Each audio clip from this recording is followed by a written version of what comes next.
Assalamualaikum warahmatullahi wabarakatuh dan salam sejahtera bagi kita semua di siang hari. Waalaikumsalam warahmatullahi wabarakatuh. Iya, bersama kami di sini kegiatan webinar pemasaran online yang diselenggarakan atas kerjasama dengan Sudin PPUKM Jakarta Utara bersama Lembaga Penelitian dan Pengabdian Masyarakat Universitas Muhammadiyah Jakarta serta mahasiswa program Permata Sakti dari Kemendikbud. Ya, alhamdulillah yang kami bisa memfasilitasi ini melalui podcast yang diselenggarakan oleh LPPM UMJ. Jadi nanti acara ini bisa dilihat melalui YouTube LPPM UMJ, bisa di like and subscribe gitu ya.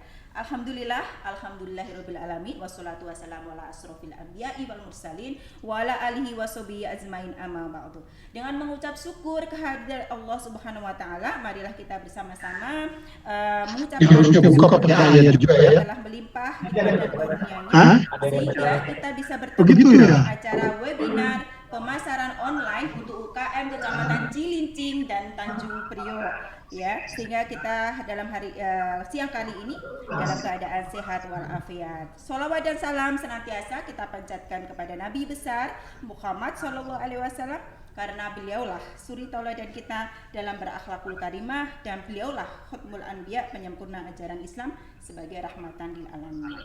Kepada yang terhormat kami sapa terlebih dahulu kepada yang terhormat Bapak Kepala Seksi UKM Bapak Ahmad Hussein Pelu. Selamat siang Bapak, telah berkenan hadir di acara ini dan memberikan inspirasi ya.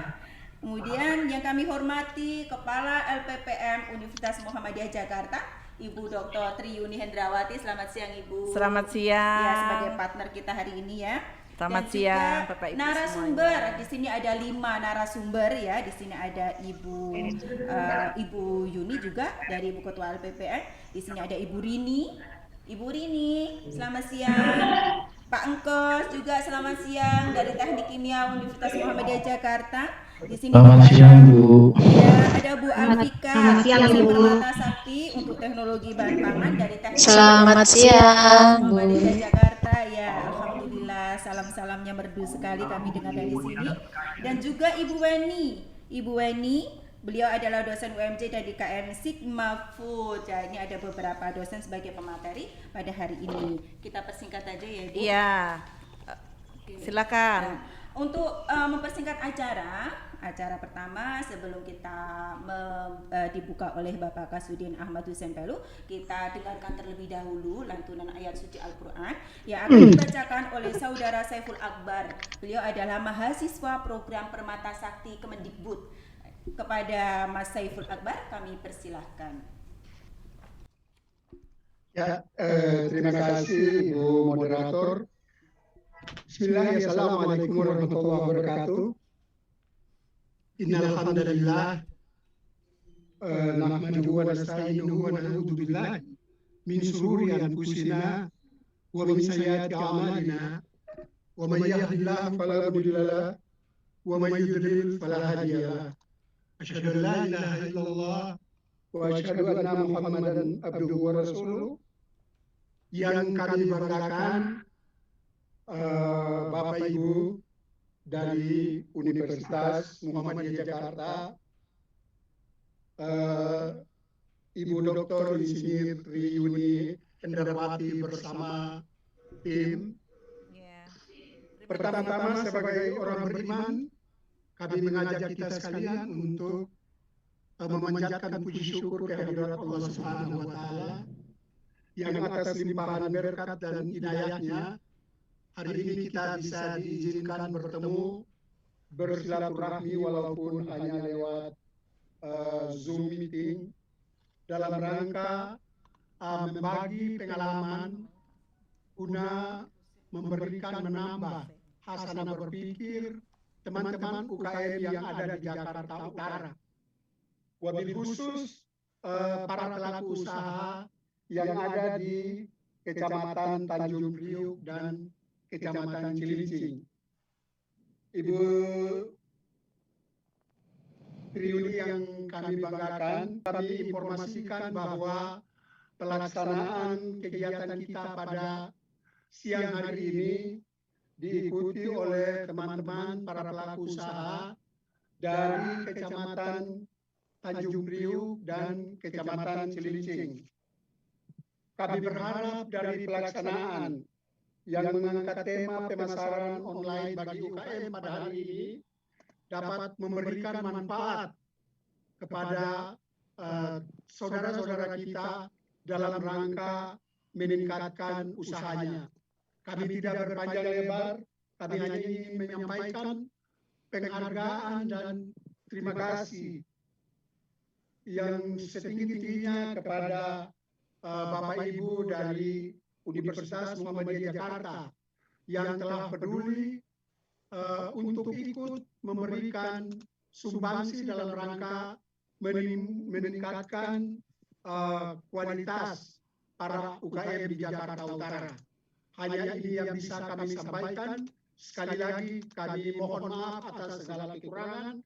Insya Allah ke depan kami akan lebih intens dalam membina silaturahmi dengan Universitas Muhammadiyah Jakarta yang semuanya akan berpulang ke peningkatan kualitas daripada para pelaku usaha yang ada di Jakarta dan Jakarta Utara pada khususnya. Sekali lagi terima kasih. Kami ucapkan selamat kepada teman-teman para pelaku usaha. Mudah-mudahan apa yang disampaikan oleh para narasumber dengan penuh keikhlasan ini dapat meninggalkan bekas dalam rangka kita meningkatkan taraf hidup kita. Demikian yang bisa kami sampaikan. Al-haqqu min rabbikum. Wassalamualaikum warahmatullahi wabarakatuh. Waalaikumsalam warahmatullahi wabarakatuh. Assalamualaikum warahmatullahi wabarakatuh.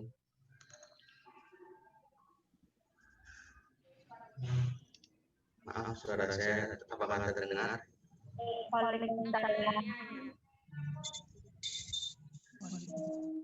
Iya, terdengar Pak. Kedengeran Pak.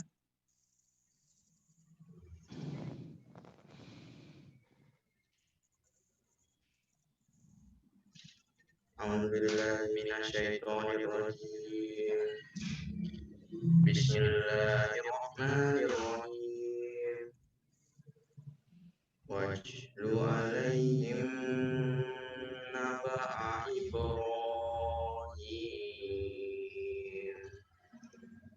Idh qala li abihi wa qaumihi ma ta'budun.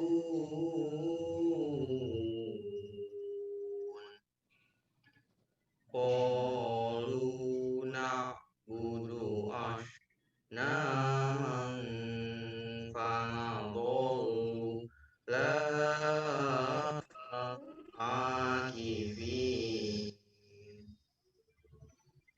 Qala hal yasma'unakum idh tad'una aw yanfa'unakum aw yadurrun. Qalu bal wajadna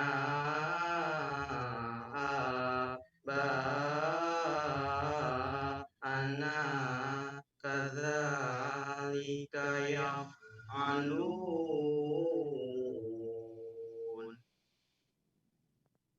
Qala afara'aytum ma kuntum ta'buduna antum wa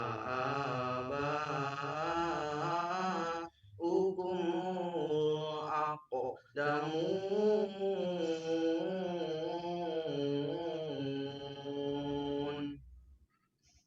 fa innahum adulli illa rabbal alamin.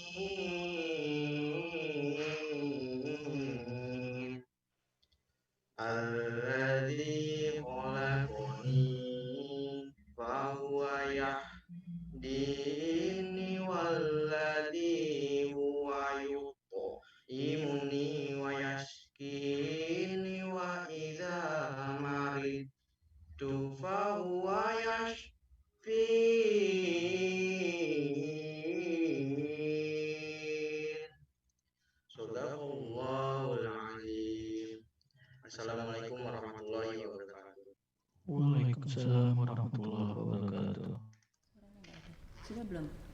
Apakah suaranya sudah didengar Bapak Ibu? Sudah, Bu. Sudah. Baik. Sudah. Baik. Mas Redi, bahan saya. Sudah, Ibu. Ya, baik. Bapak Ibu, kita coba akan sampaikan tentang apa yang dinamakan dengan pemasaran online. Nah, ternyata COVID-19 ini bisa mempercepat kita untuk bermetamorfosis, untuk menuju kepada pemasaran online untuk para UKM dan juga para kita semua. Nah, kok nggak bisa ya, Mas? Mohon maaf, saya ada sedikit kendala. Baik. Ya, baik Bapak Ibu, tips berjualan secara online. Nah, Ada kami tipsnya sampaikan di ini, sini Bu. nih, Ada Bu tipsnya. Lucy ya. Jadi kalau kita mau berjualan online nih, Bapak Iya. Ibu ya, Betul. tidak hanya istilahnya apa yang kita mulai dari mana nih, Mbak? Iya, Nah, yang pertama kali adalah luruskan dan kuatkan niat Bapak Ibu. Iya. Nah, kenapa saya terinspirasi dengan para UKM yang ada di Kecamatan Cilincing dan juga Tanjung Priok, di mana Bapak Ibu semua adalah merupakan soko guru daripada ekonomi Indonesia. Nah, kemudian dari yang kedua adalah pelajari produknya, Mbak. Iya. Kita jadi ikro Iya. terhadap produk kita. Karena macam-macam produknya. Iya, produknya macam-macam nih Bu Lucy ya. Jadi Bu Lucy ini adalah dari FISIP, saya dari Teknik Kimia. Kita blending jadi satu untuk bisa berdiskusi dengan Bapak Ibu tentang Iya. produk. Betul. Nah, kemudian yang ketiga adalah tahu sasarannya, Mbak. Iya. Pasarannya tuh di mana? Kemudian kita bisa dijual harga berapa? Jadi kita harus melakukan tahu sasaran kita ada di mana. Terus kemudian yang keempat adalah Marketnya promosi. ya, Bu, itu. Iya, Marketnya tahu. gimana itu promosinya? Nah, ini yang pertama kali luruskan dan kuatkan niat. Nah, sesungguhnya setiap perbuatan tergantung niatnya. Iya. Iya. Karena dengan niat pun sudah dicatat itu sama Allah. Iya Bu Lucy ya. Jadi alhamdulillahirabbil alamin pada hari ini walaupun siang-siang kita habis makan siang, semoga bagi yang puasa pun juga sudah mau mendekati buka puasa, kita semua bisa meluruskan niat untuk berwebinar. Iya, betul. Nah, dalam mempelajari produk kita harus tahu apa yang akan kita jual, jenis, bahan, fungsi, manfaat nih Mbak Lucy ya. Nah, termasuk produk itu kita kuasai. Nah, itu tuh ada gambar orang pakai kaca pembesar. Nah, Jadi kalau ada konsumen tanya kita bisa jelaskan. iya, karena apa? Karena kita ada settingnya. Betul. Nah, gitu. Kemudian yang kedua adalah tahu sasarannya nih Bapak Ibu nih ya, harganya.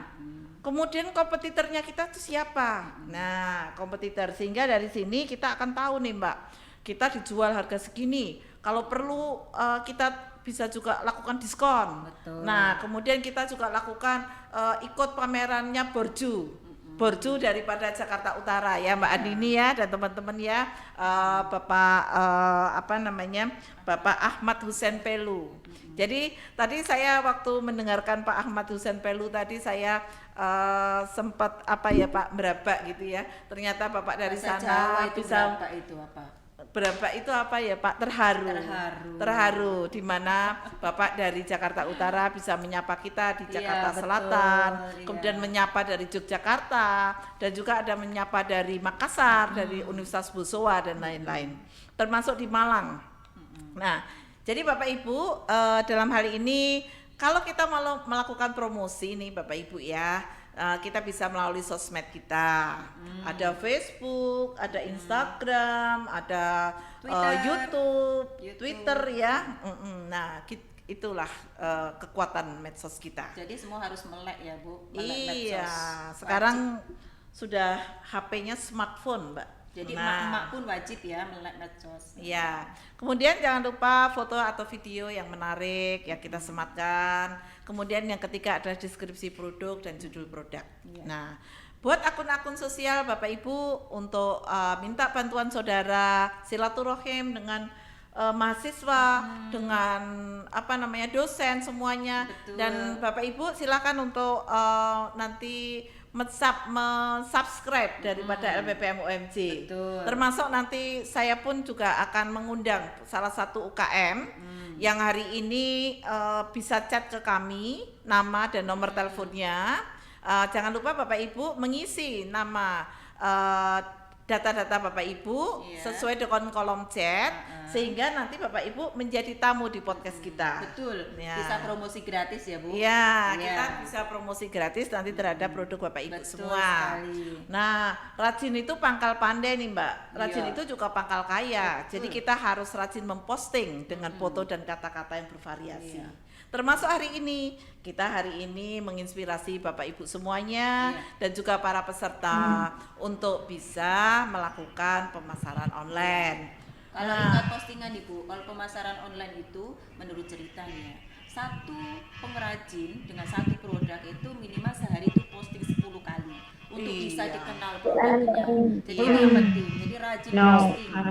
Nah, kemudian jangan lupa Bapak Ibu upload hasil penjualan atau Betul. testimoni Bapak Nah, Ibu. iya, itu penting. Testimoni bisa lewat foto, bisa lewat video, kemudian dan lain-lain Mbak Betul, Lucia. iya. Kemudian siapkan WhatsApp. WhatsApp. Nah, kemudian, foto atau video nih Bapak Ibu tidak perlu mahal-mahal. Kita Iya. datang ke studio nih Mbak. Sekarang kita sudah punya Dan cara membuat produk dengan kamera yang baik. Nah, yang penting adalah bagaimana Bapak Ibu mengambil foto dari berbagai angle atau Iya, sudut. iya, betul. Nah, coba kita lihat di sini. Wah, siapa itu kakinya siapa ya ini ya? Nah, dari Kakinya mulai Mas Radi kelihatannya. iya tuh. nih kayaknya begitu. Jadi kakinya itu nyilang satu. Ini satu lagi jalan. Itu menandakan apa Bapak Ibu? Menandakan bahwa sepatu ini nyaman dipakai. Kuat. Wow, kuat. Stylish. Ditekuk-tekuk enggak apa-apa. Kemudian kalau dia lari, dia ternyata bisa kenceng. Nah, inilah message yang ingin disampaikan daripada penjual daripada sepatu ini Bapak Ibu. Siapa yang mungkin di sini ada juga yang punya produk semacam sepatu. Nah, kemudian yang kedua nih Bapak Ibu, background yang sederhana dan murah nih Bapak Ibu nih ya. Nih coba nih lihat Ini nih. cara membuat Bu, foto atau gambar yang Iya. menarik ya di produk kita gitu. Iya, dengan pencahayaan yang baik dan lain-lain nih Bapak Ibu ya. Kita bisa melihat nih dengan modal handphone. Nah, kemudian modal lampu sehingga kita punya pencahayaan tambahan. Iya. Termasuk nanti siapa tahu nanti pada saat matahari terbit, Iya. Bapak Ibu sambil habis subuhan, Betul. nanti Bapak Ibu bikin foto yang menarik. Nah, gitu sambil jalan dari masjid ke rumah ya. Nah, cukup dengan handphone kita akan punya gambar yang menarik Bapak Ibu. Nah, ini ambil foto dari berbagai sudut atau angle. Jadi, ini Bapak Ibu fotonya itu sepatunya nangkring di atas, nangkring di bawah, dijejerin gitu ya. Oke. Kemudian setelah itu Bapak Ibu kita juga bisa melihat nih. Nah, kalau produk pangan nih Bapak Ibu ya, saya selalu ngiler nih kalau misalnya ngelihat nih Mbak Ini Lucy namanya nih. biasanya food photographer, Bu. Iya, Ada di sini, food ya. blogger ya. Nah, di sini ada nugget ikan, ada minuman aloe vera, ada olahan ayam dan lain-lain. Bapak Ibu foto dengan baik sehingga ini akan bisa memberikan kita produk-produk yang kira-kira menarik.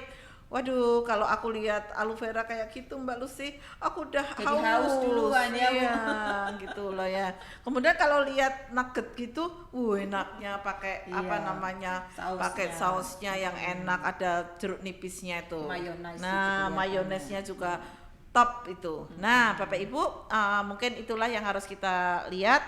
Nah, deskripsi produk, berikan penjelasan produk dengan sebaik-baiknya Bapak Ibu tentang ukurannya, tentang ingredientsnya, tentang tetapi jangan berlebih. Iya. Jadi jangan terlalu lebay Mbak ini ya dalam hal ini ya. Untuk itu. Nah, kemudian judul produk yang menarik Bapak Ibu termasuk merek Bapak Ibu, saya yakin Bapak Ibu sudah punya merek ataupun punya apa. Termasuk ya Mbak ya, PPK UKM Sudin punya Iya. Borju. Oh, Nah, apa itu Bu Borju? Borju, yaitu pemasaran lewat online ya, Mbak Andini dan kawan-kawan asik ya. dong, bisa Pak ikut ke Ahmad sana. Susen Pelu dan teman-teman Iya. telah menginisiasi Mbak tentang pemasaran online daripada produk-produk Jakarta Utara. Wow. Terima kasih Pak Ahmad Husen Pelu, Pak Yusuf, Mbak Andini dan semuanya dan para Bapak Ibu UKM di Ada webnya Bu? ada, nanti Mbak Oke. Andini bisa sampaikan itu Sip, kemana. iya. Baik Bapak Ibu, kemudian kita bisa lihat juga Bapak Ibu terhadap beberapa produk yang terkait dengan itu semuanya.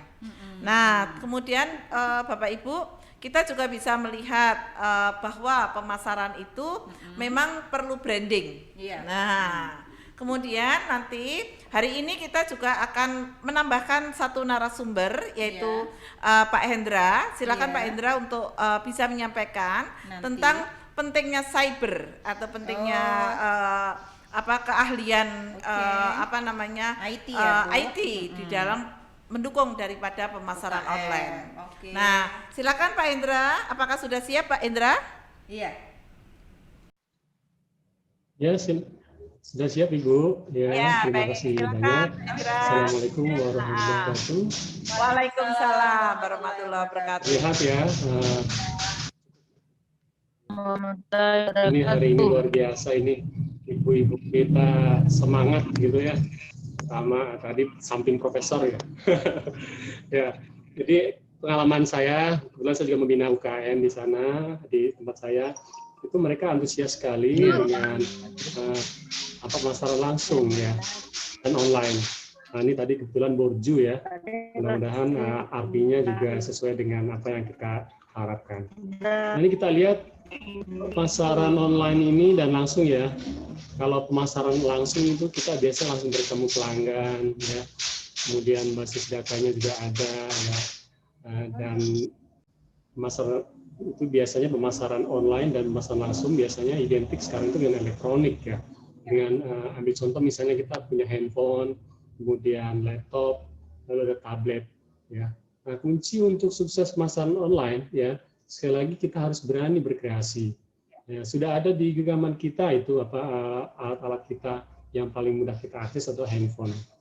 Tinggal masalah keberanian saja dari Bapak Ibu UKM untuk melangkah lebih maju. Nah, kita lihat pemasaran langsung ya. Pemasaran langsung adalah biasanya komunikasi langsung ya dengan pelanggan ya. Dibidik secara sama, kemudian memperoleh tanggapan. Nah, ini juga sebenarnya akan terjadi ya di dunia maya dengan handphone, dengan tablet dan sebagainya. Ini pun tetap akan sama.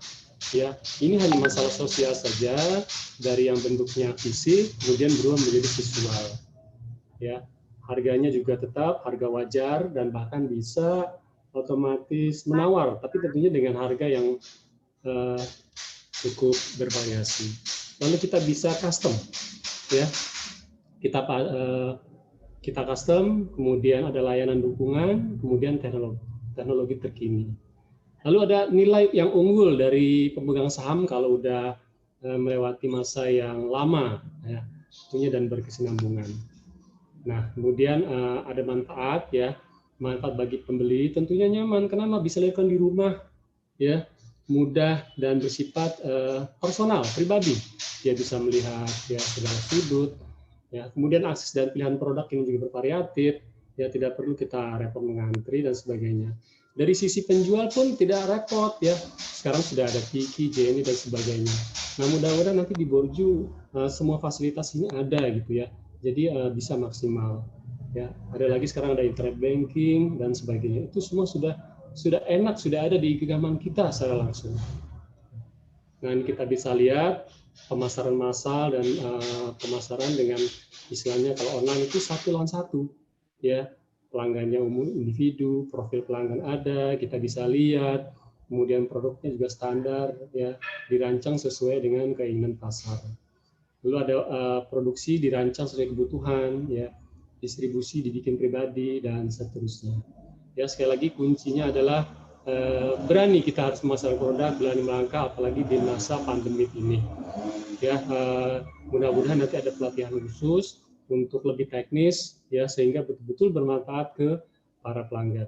Terima kasih, itu saja dari saya, Bapak Ibu. Mudah-mudahan yang presentasi saya sekarang ini bisa bermanfaat untuk semua. Ya, terima kasih Pak. Assalamualaikum warahmatullahi wabarakatuh. Waalaikumsalam warahmatullahi wabarakatuh. Pak Endra, terima kasih. Bapak Ibu jangan lupa untuk mentautkan chat yang ada di chat, mengisinya, karena itu berisi data-data yang ingin Bapak Ibu lakukan webinar selanjutnya. Jadi misalnya nanti Bapak Ibu menginginkan, oh ya bagaimana cara teknik untuk membuat pemasaran online dan seterusnya. Jadi nanti Bapak Ibu silakan nanti keinginan Bapak Ibu supaya webinar selanjutnya kita bisa menyampaikan ide yang lebih kreatif lagi, ide yang lebih ini lagi Mbak Lucy ya, dan juga tepat sasaran. Kenapa? Karena berdasarkan keinginan daripada Bapak Ibu. Nah, kemudian yang kedua, ya Mbak ya, gimana nih Mbak? Silakan Mbak. Saya ada satu nih, dalam pemasaran online itu ada hal yang penting yang perlu dijaga, yaitu kejujuran UKM atau yang memproduksi barang. Jadi di sini perlu juga ditambahkan bagaimana kekuatan barang itu, kemudian kelemahan barang itu secara jujur. Karena yang namanya pemasaran online atau penjual itu yang konsumen itu memegang kepercayaan. Jadi kalau konsumennya sudah tahu, oh kekuatannya di sini, kelemahannya di sini, dia beli barang itu juga puas gitu. Iya, ini itu juga penting ini loh Pulusi, dicontohkan oleh Nabi Muhammad Shallallahu Alaihi Wasallam bahwa pedagang yang jujur, UKM yang jujur, ini akan bisa menjadi ini. Nah, salah satu rezeki yang terbesar itu adalah ada pada perdagangan. Iya, betul. Nah, 99 pintu yang dibuka rezekinya itu semuanya ada di perdagangan. Jadi Bapak dan Ibu kalau membuat perdagangan secara online yang perlu diperhatikan adalah kejujuran. Tadi Ibu Dr. Insinyur Tri Yunis juga menyebutkan bahwa ada komentar-komentar atau statement pelanggan yang perlu ditampilkan. Nah, itu kan menjadi referensi bagi konsumen yang lain untuk membeli produk. Lah disitulah yang saya katakan penting kejujuran. Ada statement positif, ada statement negatif juga perlu ditampilkan, karena yang negatif itu belum tentu jelek ya Bu, karena itu bisa menjadi masukan bagi produk kita untuk lebih berkualitas. Ini juga penting, karena jujur saja Ibu, kalau saya membeli barang online itu saya melihat nih review barangnya ini, oh barang ini yang mau saya beli, review dari para pembeli itu apa, ada yang kadang negatifnya, ada yang positifnya gitu. Pembelinya berapa nih yang sudah mereview? Kalau semakin banyak yang mereview, itu menjadi rekomendasi bagi kita untuk membeli. Ini penting. Jadi semuanya harus transparan dalam konteks kualitas barang. Kalaupun memang kualitas barangnya belum mendapatkan respon positif, berarti PR bagi kita semua untuk lebih meningkatkan barang tersebut. Iya, Pulusi. Ini terkait dengan namanya branding. Ya, jadi Bapak Ibu, kita akan ngobrol bareng dengan Ibu Rini dan Pak Engkos. Beliau adalah dosen Universitas Muhammadiyah Jakarta yang merupakan praktisi industri. Kebetulan Bu Rini juga pernah bergerak di bidang sales, dan juga Pak Engkos adalah motivator di dalam proses untuk baik bagi UKM, bagi mahasiswa, dan juga bagi para praktisi lainnya. Silakan Bu Rini, apakah sudah siap? Ya, kami persilakan kepada Bu Rini. Ya Bu. Oke, saya share screen dulu. PPT atau makalah ya istilahnya, untuk bisa kita lihat bersama-sama dan kita diskusikan. Iya. Ya, silakan Bu Rini. Oke, udah terlihat ya Bu ya? Sudah. Bismillahirrahmanirrahim. Assalamualaikum warahmatullahi wabarakatuh. Waalaikumsalam warahmatullahi wabarakatuh. Ya, selamat siang Bapak dan Ibu semua. Gimana kabarnya? Baik Ibu, alhamdulillah. Ya, alhamdulillah. Oke. Baik Bu. Ya, oke. Terima kasih ya, pada kesempatan kali ini kami akan menyampaikan tentang bagaimana strategi untuk meningkatkan branding, gitu ya. pada kesempatan kali ini saya bersama rekan saya Pak Engkos. Pak Engkos ada ya Pak Engkos ya? Hadir, Bu. Iya, oke. Kami dari Prodi Teknik Kimia akan memaparkan tentang bagaimana strategi branding agar pelanggan atau customer menjadi loyal.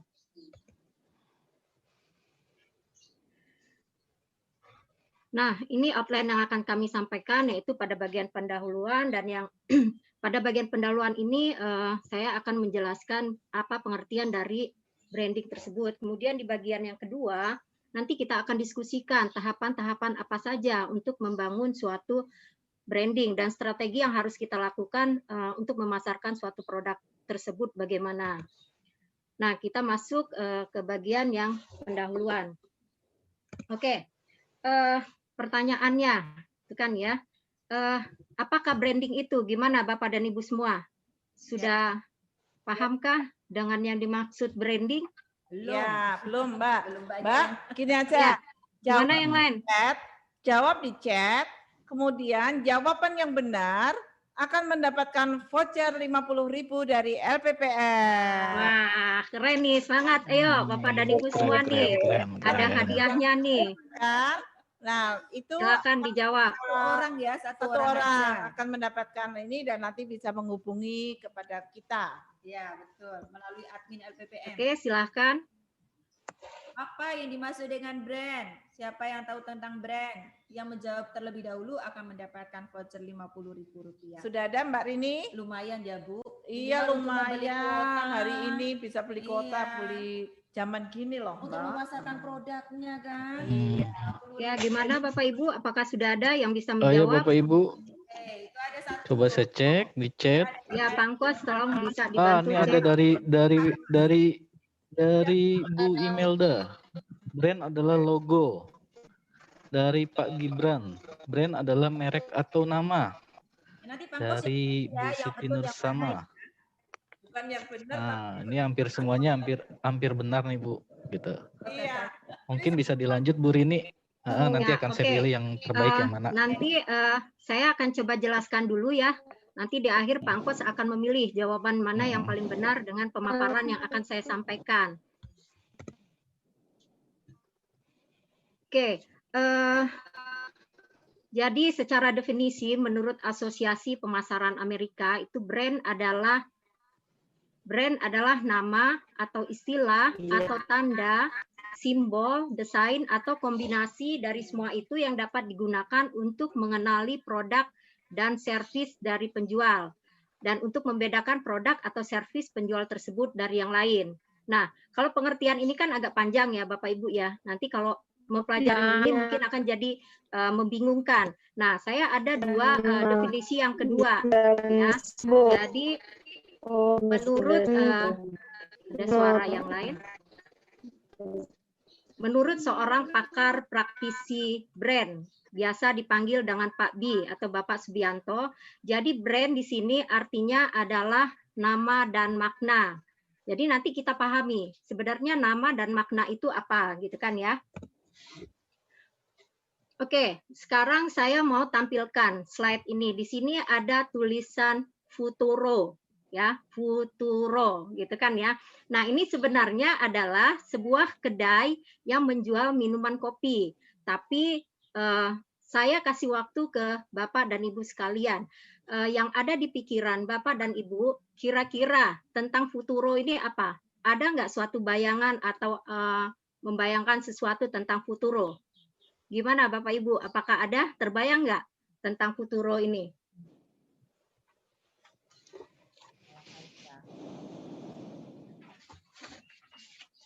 Gimana? Ada nggak? Pangkos mungkin? Ada yang bisa jawab? Saya Mika Bu. Belum. Ya, gimana Bu Mika? Kalau menurut saya belum terbayang karena dari logonya nggak kelihatan simbol dia itu dari bergerak di bidang apa gitu, apa dari makanan kah atau mungkin otomotif gitu. Ya, oke. Benar Bu Mika ya. Jadi hampir sebagian besar orang ya tidak mengetahui apa ini futuro gitu kan ya, dan bahkan mungkin berpikir itu aneh, itu barang apaan sih sebenarnya, atau itu apaan seperti itu kan ya. Nah, ini karena futuro ini kan belum di branding dan brandingnya pun belum dikomunikasikan kepada pelanggan. Jadi sebenarnya ini adalah tempat minum kopi. Nah, jadi tempat minum kopi yang seperti apa itu orang belum ada di pikiran orang. Jadi artinya apa? Futuro ini artinya hanya sekedar nama, ya, tidak mempunyai makna apa-apa. Tadi kan menurut Pak Bi bahwa brand itu adalah sebuah kata dan sebuah nama dan makna, ya. Nah, kalau kita perhatikan futuro ini kan artinya dia belum mempunyai makna, hanya mempunyai nama saja, gitu kan ya. Nah, sekarang ada lagi di contoh yang kedua. Saya ini ada tulisan Starbucks. Kira-kira apa yang ada di pikiran Bapak dan Ibu semua kalau mendengar kata Starbucks? Kopi. Kedai kopi. Kedai Tempat kopi. ngopi. Oke, kedai kopi ya. Apalagi? Kopi mahal. Kopi mahal. Oke, apalagi? Nyaman. Nyaman ya, tempat yang Free nyaman. wifi, tempat nongkrong yang asik itu. Oke. Nah, Cozy.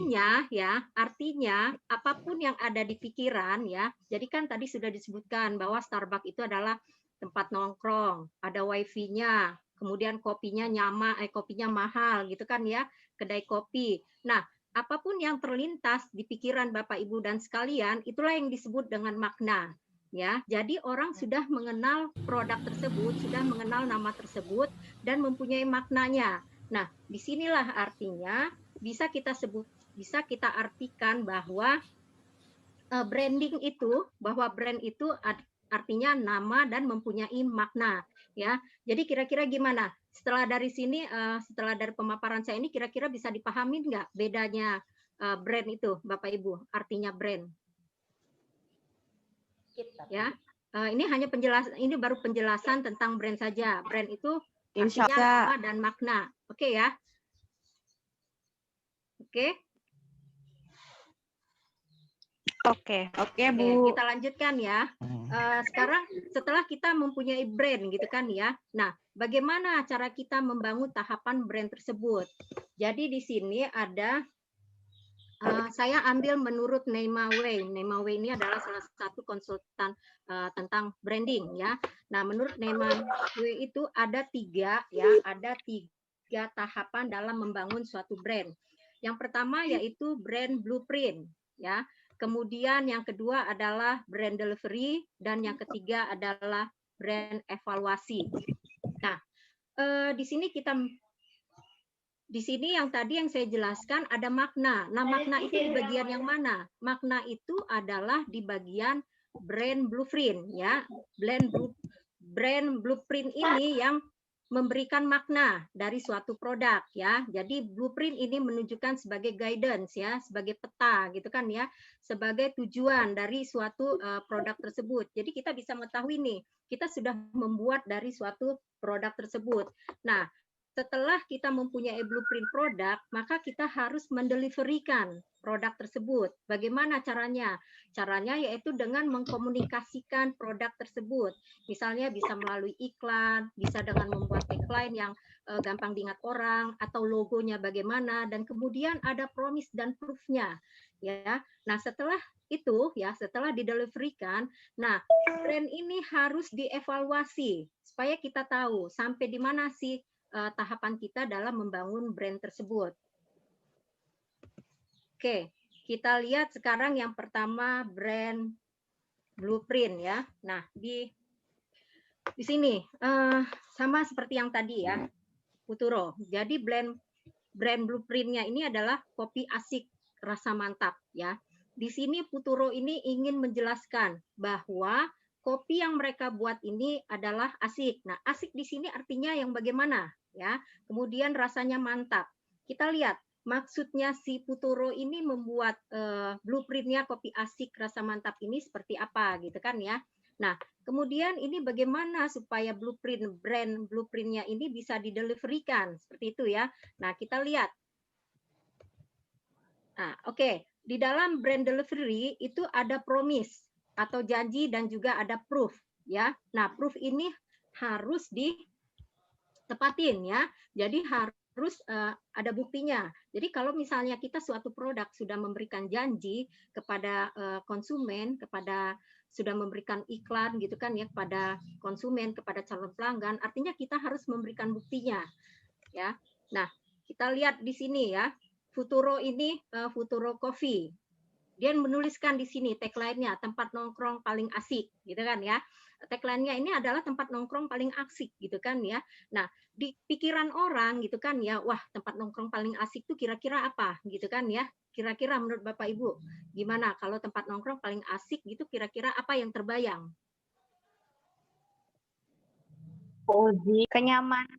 Kenyamanannya ya, misalnya kalau seperti di Starbucks ada wifi-nya, terus kemudian harga juga. Tapi biasanya harga itu kan harga ada barang ya. Ya, oke. Jadi dengan menjanjikan sesuatu gitu ya, dengan mengiklankan suatu produk itu, nah itu harus ditepatin. Nah, si Futuro ini pada kenyataannya di saat berjalan ternyata tagline-nya tadi ya, kopi asik, rasa kopi nyaman gitu kan ya, rasa nyaman nih, tempatnya nyaman gitu kan ya, tempat tongkrongan paling asik gitu kan ya. Nah, setelah orang datang, ternyata apa yang didapatkan oleh si customer? Yang pertama misalnya ini ya, ternyata oh tempatnya ini kotor gitu kan ya, tidak sesuai gitu kan. Nah, yang kedua, tidak ada wifi gitu kan ya. Yang ketiga, parkir mahal, maaf. Nah, apa yang kebayang dengan yang tadi tagline-nya, yang sebelumnya gitu kan ya, tempat nongkrong paling asik. Kira-kira si pembeli itu asik nggak kalau nongkrong di tempat yang seperti ini gitu kan ya. Sudah tempatnya kotor, nggak ada wifi, terus kalau lamaan dikit parkirnya mahal gitu kan. Kebayang gitu kan ya, artinya ya janji yang diberikan tadi tidak sesuai dengan kenyataannya. Akhirnya bagaimana yang terjadi? Kira-kira yang terjadi? Nah, si customer ini ya, customer itu kan kalau kita lihat ya, misalnya kita akan merasa, ya kita puas dengan pada saat membeli suatu produk gitu kan ya, walaupun produk tersebut baru belum punya nama, tapi ketika kita coba dan itu sesuai dengan janji yang diberikan oleh oleh tagline yang dibuat oleh si produk tersebut. Nah, kita akan pasti kalau kita puas atau kita tidak puas, kita pasti akan menceritakan ke orang lain ya. Betul ya. Nah, yang parahnya lagi, kalau kita tidak puas, ya kita akan menceritakan ke orang. Bahkan bisa jadi si pelanggan tersebut akan menulis di medsos. Nah, lama-kelamaan kalau sudah seperti itu, artinya kita bukan lagi membangun brand, tetapi lama-lama brand ini ya, namanya ini lama-lama akan mati, gitu kan ya. Nah, itu yang menjadi masalah, gitu kan ya. Nah, di sini bisa disimpulkan bahwa branding itu bukan janji, tapi bukti. Jadi hati-hati dalam membranding produk Bapak Ibu sekalian ya. Ini harus benar-benar bukti karena sekali customer tidak puas, mereka akan menceritakan ke banyak orang ya. Nah, akhirnya produk kita bukannya maju ya, bukannya malah terkenal, bukannya penjualannya malah baik, tapi lama-lama akan hilang sendiri. Ya. Nah, kemudian yang ketiga ya, tahapan yang ketiga itu adalah brand evaluasi. Brand evaluasi di sini artinya apa? Jadi setiap proses tahapan dalam membangun brand kita harus selalu mengevaluasi ya. Yang pertama, kalau penjualan kita meningkat gitu kan ya, artinya sudah sesuai ya, sudah sesuai dengan apa yang kita janjikan ya. Nah, ini bisa kita pertahankan ya, bahkan bisa ditingkatkan. Nah, tetapi kalau kasusnya seperti Futuro tadi ya, lama-lama pasti akan mati gitu kan ya, lama-lama pasti akan hilang produk tersebut, orang tidak akan ada yang membeli. Nah, bagaimana cara mengevaluasinya ya? Yang pertama, itu kita jangan cari kambing hitam ya. Kebiasaan orang kalau misalnya tidak maju atau ada yang salah gitu, orang selalu mencari kambing hitam. Nah, tidak bisa seperti ini, tapi kita harus cari harus cari penyebabnya apa, akar masalahnya di mana. Misalnya dengan kasus Futuro tadi, tempatnya kotor, gitu kan ya, atau wifi-nya tidak ada ya. Nah, kalau tempat kotor ini harusnya bagian siapa, gitu kan ya? Orang paling banyak itu selalu menyalahkan bagian sales atau marketing, ya. Padahal misalnya kenyataannya tempatnya kotor. Tempat kotor itu bagian apa ya? Bagian operasional kan ya, bukan bagian sales atau marketing. Nah, harusnya di bagian yang operator ini yang harus membersihkan gitu kan ya, membersihkan tempat. Atau kalau misalnya tadi wifi-nya belum ada, ya berarti harus dipasang wifi-nya. Nah, ini dicari akar masalahnya, bukan dicari kambing hitamnya. Nah, dari situ setelah dicari akar masalahnya harus dicarikan solusinya. Misalnya tadi wifi nggak ada, berarti harus pasang wifi gitu kan ya. Atau nanti tempatnya kotor, berarti harus rutin dibersihkan ketika tamu sepi, bagian kebersihan itu membersihkan tempatnya ya, banyak hal-hal yang bisa dilakukan. Atau juga nah setelah itu kita bisa berikan feedback kepada pelanggan kita gitu kan ya. Nah, kalau sudah seperti ini ya, kalau sudah seperti ini kita bisa meningkatkan dari brand kita itu sendiri.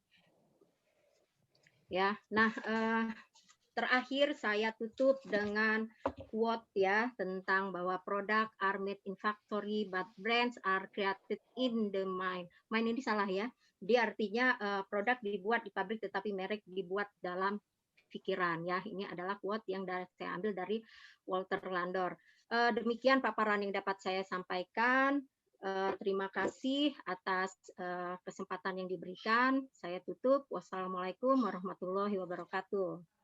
Supaya kita tahu makanan kita awet apa enggak sampai ya, bagi makanan ya Bu ya. Bagi UKM yang bergerak di makanan ini penting ini pengawetan. Jangan sampai membuat produk kemudian tidak awet, akhirnya tidak bisa dikirim ke tempat yang lumayan jauh gitu. Ya. Oke, silakan kepada Bu Afika untuk memberikan materinya. Saya share screen ya. Ya. Saya sedikit sampaikan, Bu Alfika adalah dosen teknologi bahan pangan dari kelas Permata Sakti Universitas Muhammadiyah Jakarta, besutan dari Mas Menteri Nadiem Makarim. Nah, Bu Alfika ini juga mempunyai mahasiswa juga ya, Bu Alfika ya. Ada dari Makassar, Universitas Ahmad Dahlan, Yogyakarta, ada Universitas Bosowa, Makassar, ada Universitas Tribhuwana Tunggadewi Malang. Oh, cukup banyak nih Bu Lucy nih. Jadi alhamdulillahirabbil alamin. Silakan Bu Alfika. Ya, alhamdulillah, terima kasih Bu Yuni dan Ibu Lucy atas kesempatannya. Bismillahirrahmanirrahim. Assalamualaikum warahmatullahi wabarakatuh. Semoga Bapak Ibu dalam kondisi sehat walafiat dalam lindungan Allah Subhanahu wa taala ya. Untuk kali ini akan sedikit ya tentang pengemasan produk, karena kalau kita berbicara pengemasan ya itu luar biasa ya, banyak sekali yang bisa kita pelajari sebenarnya. Ini kita sedikit secuplik, mungkin nanti kalau memang perlu lagi bisa kita lanjutkan ya Ibu Yuni ya dan Bu Lucy ya untuk pelatihan berikutnya. Kami dari dosen teknik kimia nanti bisa terlihat ya share screen-nya. Mohon maaf ini screen-nya sudah. Iya, Bapak Ibu sama ya, saya akan coba untuk bertanya kepada Bapak Ibu, apakah sebenarnya kemasan itu penting nggak ya? Biar kita sama nih persepsinya di awal. Coba Bapak Ibu, mungkin di sini ada yang UKM bisa memberikan ininya ya. Apa itu? Apakah kemasan itu penting? Menurut saya sangat apakah penting. Bisa suara saya didengar? Ya, penting. Silahkan. Kenapa Bu pentingnya? Kalau menurut saya dari sebuah kemasan itu bisa menandakan kalau dari makanan ya, makanan kita tuh enak, semana sih gitu. Iya. Iya, betul Bu. Kemasan itu sangat penting, apalagi dalam kondisi sekarang ya, yang tadi sudah disampaikan Bu Yuni, kondisi pandemi, makanya kita harus bermetamorfosis online. Kalau online mau nggak mau harus punya kemasan ya Bapak Ibu. Kalau nggak ada kemasan gimana coba bawanya ya? Masa pakai kresek ya? Masa pakai plastik begitu kan? Itu menjadi tidak mencerminkan apa yang ada di dalam harga atau value dari produk Bapak Ibu nanti tidak bisa terlihat ya secara jelas dan bisa disampaikan ya fungsi, tujuan, kemasan, permasalahan, jenis, strategi, dan juga ada beberapa contoh kemasan yang unik ya. Ya. Jadi selaras dengan kondisi yang sekarang, bagaimana kita mensiasati ya bahwa pandemi ini merupakan sesuatu yang harus kita hadapi bersama, dan ternyata Bapak Ibu ada lima kondisi yang lima sektor bisnis yang sebenarnya bertahan ya, yaitu digital, usaha food beverage ya, makanan minuman, kebutuhan bahan pokok, jasa produk kesehatan, dan juga pendidikan dan pelatihan. Dan tentunya mungkin Bapak Ibu di sini lebih banyak di sini ya usaha makanan minuman ya, itu yang pokok. Nah, tentunya kemasan itu menjadi sesuatu yang sangat penting ya. Mungkin tadi nggak cuma penting ya, tapi sangat penting untuk kelangsungan ya hidup dari usaha makanan dan minuman. Nah, sebenarnya apa sih fungsi dan tujuan pengemasan itu? Meletakkan sesuatu ya dalam wadah ya. Untuk apa? Tujuan utamanya memberikan perlindungan bagi suatu produk. Kita lihat di sini. Ini ada contoh produk UKM. Apa nih? Ikan asin ya di Jakarta Utara ya. Nah, Jakarta Utara mungkin ada yang mengelola ini ya. Nah, kalau cuma dibiarkan begini kita sering menemui di pasar ya. Nah, tetapi ketika kita mau menjual ya, biasanya kalau di pasar itu kan hanya pakai plastik ya, ditimbang kemudian plastik pakai kresek. Nah, kalau kita menjual maka harus kita bungkus ya, kita bungkus, kita kemas. Ini adalah kemasan yang minimalis, yang primer, yang minimal ya, yang sederhana. Kita bungkus dengan plastik, kemudian kita kasih label ya, jadi orang tahu oh ini ikan apa sih, ikan bener apa ikan enggak gitu ya, atau ikan asin atau ikan seger gitu ya. Jadi kita bisa.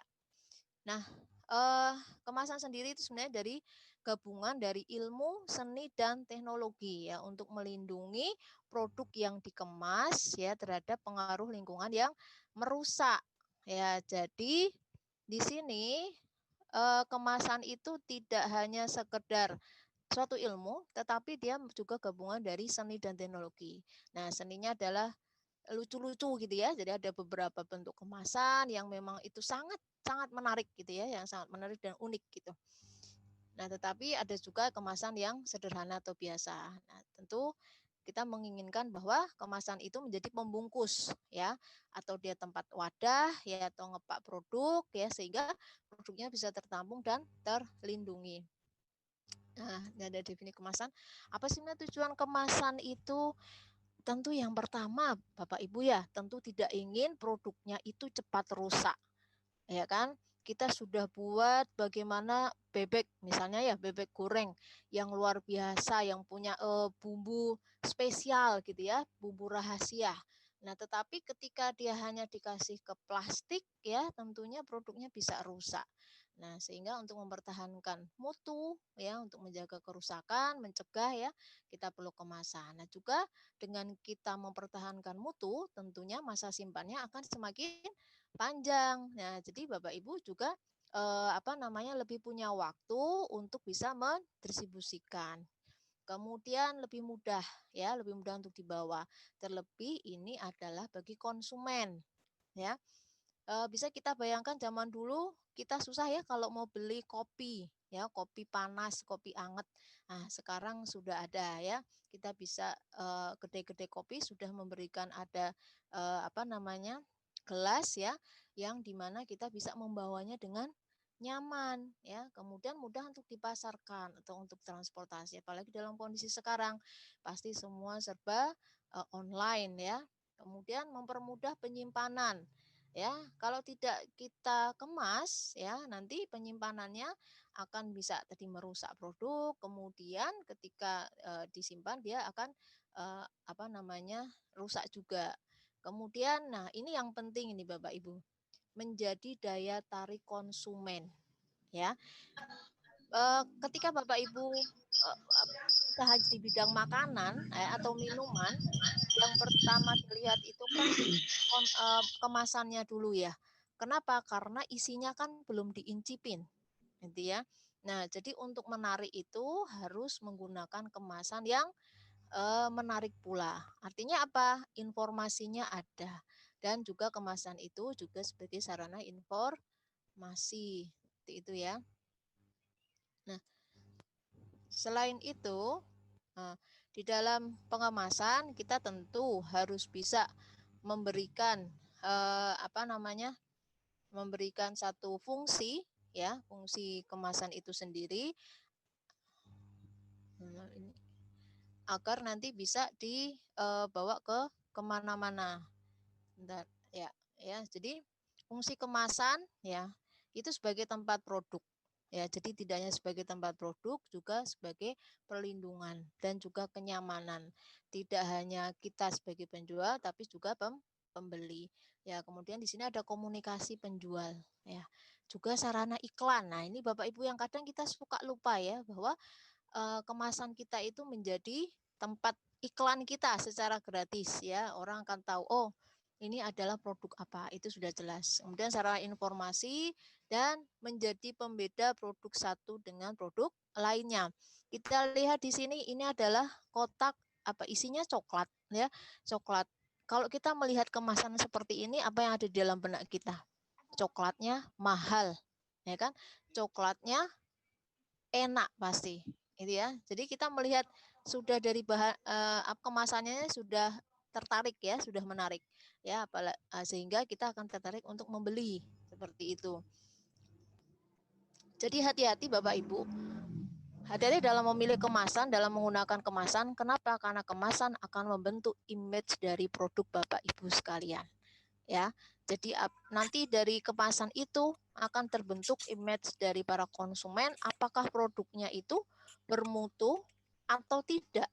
Walaupun padahal isinya sebenarnya bermutu gitu ya, tetapi kalau dari kemasannya tidak baik ya, misalnya apa namanya tadi ya bebek goreng itu hanya ditaruh di styrofoam gitu ya, orang juga mungkin yang beli ada, tetapi lebih banyak yang mungkin berpikir, aduh ini sehat nggak ya, seperti itu. Kemudian ini contoh spaghetti gitu ya. Nah ini spaghetti yang seperti kita tahu seperti paling ditaruh di biasa ya. Tetapi ketika dia ditaruh ada apa namanya boxnya, kemudian ada tempatnya lagi dan dia tertutup ya, itu kan berarti spagettinya ini adalah higienis. Nah, higienis. Kemudian dia punya prestis yang tinggi ya.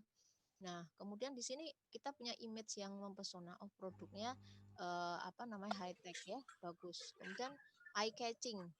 Ketika kita beli satu waktu ya, karena kita tertarik dengan kemasannya, kemudian kita coba dan memang enak gitu ya, memang bagus kualitasnya, tentu kita akan memilih lagi. Ketika kita lupa apa mereknya misalnya, maka kita bisa mengingat dari kemasannya. Ini ya memikat ya, apalagi anak-anak ini sangat sangat ini sama anak-anak ya, anak-anak itu sangat mudah ya untuk mengenali ya satu produk ya berdasarkan dari kemasannya. Kemudian image yang memikat pemakai ya, jadi atraktif. Nah, image dari produk yang memiliki keunikan. Ini unik ya, karena spaghetti paling hanya biasa plastik gitu ya. Tapi ini didesain sekaligus menjadi wadah atau tempat dari spagettinya, sehingga spagettinya menjadi tahan lama walaupun sudah dibuka seperti itu. Sehingga inilah image ya, image dari kemasan tersebut. Nah, tentunya dalam memilih kemasan itu ada kita harus mengenal beberapa bahan-bahan ya, beberapa bahan-bahan yang perlu kita ketahui bersama, terlebih kalau memang Bapak Ibu ini mempunyai produk yang berupa makanan ya. Nah, Cuman, nah biasanya nih Bapak Ibu ya, kemasan produk itu menjadi masalah ya bagi pengelola usaha khususnya UMKM atau IKM. Biasanya apa Bapak Ibu? Bahan ya, bingung memilih bahan apa ya, nggak ngerti, ntar takut salah gitu. Terus kemudian desainnya, bentuknya seperti apa ya? Apakah mau kotak, mau lonjong, mau bulat, mau apa itu kadang bingung gitu ya. Terus kemudian desain label ya. Desainnya mau seperti apa? Ya, mau kotak, mau fotokopian ya, kertas seperti ini ya. Kemudian nah ini yang terakhir, biaya pembuatan. Nah, ini contoh ya. Contoh ini adalah getuk pisang yang hanya dikemas dengan kemasan primer ya, menggunakan daun pisang ya, kemudian hanya dililitin seperti kertas fotokopian begitu ya Bapak Ibu. Nah, tentu ketika orang yang membeli oke, mungkin ada yang membeli ya. Tetapi dia akan berpikir bagaimana ini kira-kira kalau dibawa ya buat oleh-oleh penyet nggak ya ketika di jalan seperti itu. Nah, oleh karena itu kita memerlukan ada kemasan sekunder. Nah, kemudian ini dimasukkan ke kemasan sini. Nah, kira-kira lebih bagus nggak Bapak Ibu? Ya, jadi ini lebih aman juga sesuai dengan dari kemasan tadi ya. Dia ada kemasan primernya yang langsung ini sama produk ya, kemudian kemasan sekunder untuk menjaga ya produk tersebut sehingga tidak mudah rusak itu atau tidak mudah berubah bentuk. Nah, Bapak Ibu, untuk UMKM itu beberapa hal ya mungkin yang sering kita jumpai atau mungkin Bapak Ibu juga mengalami ya bahwa produknya itu tanpa merek ya, kosongan padahal rasanya enak ya tapi tanpa merek. Nah, jadi nggak ada branding tadi sudah disampaikan ya sama Bu kemudian kemasannya sangat sederhana, hanya plastik, ya, terus tanpa label.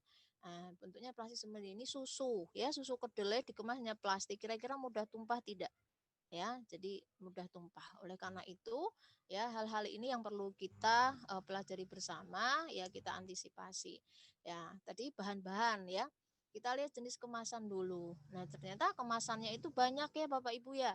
Nah, kita bagi jadi 3 nih berdasarkan kontak dengan produk. Ini sangat penting Bapak Ibu untuk produk yang berupa makanan dan minuman. Ya, jadi kemasan utama itu langsung kontak dengan produk ya. Ini untuk melindungi produk. Kemudian kemasan khusus. Nah, ini biasanya untuk momen-momen khusus atau misal kayak souvenir gitu ya. Nanti dia akan mempunyai suatu kemasan khusus. Kemudian ada kemasan pendukung. Ini di luar. Untuk apa? Untuk sarana display ya produk. Nah, untuk pemakaian. Nah, ini ada yang sekali pakai, ada yang bisa 2 kali atau 3 kali atau bisa bahkan berulang.